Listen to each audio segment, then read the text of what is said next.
The Wall Street Journal has reported that President Biden is expected to nominate former FAA Deputy Administrator Mike Whitaker to be the next FAA Administrator. The move has been under consideration since May, when it was reported by Axios. Whitaker served as FAA Deputy Administrator during the Obama administration, serving under FAA Administrator Michael Huerta from 2013 to 2016.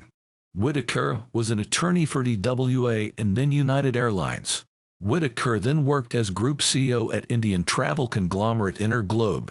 Whitaker has been with Hyundai eVTOL company Supernal since 2020. He currently serves as Chief Commercial Officer. The appointment would offer stable leadership for the agency, lacking for more than a year. The FAA Administrator is appointed by the President and must be confirmed by the Senate.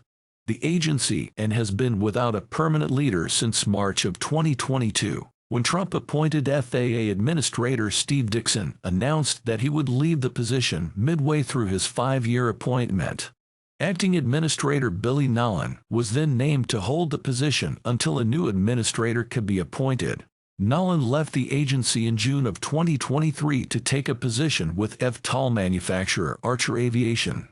The FAA is currently under the leadership of Acting Administrator and U.S. Deputy Secretary Polly Trottenberg. If nominated, Whitaker will have to be approved by the Senate.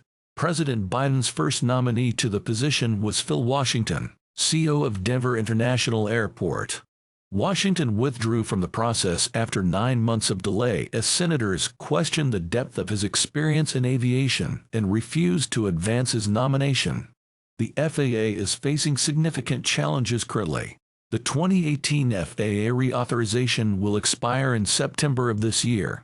A new reauthorization package has passed the House but stalled in the Senate. A series of recent runway incursions have led to renewed scrutiny over aviation safety. For the drone industry, a rule on BVLOS flight and definition on type certifications and more have yet to be defined.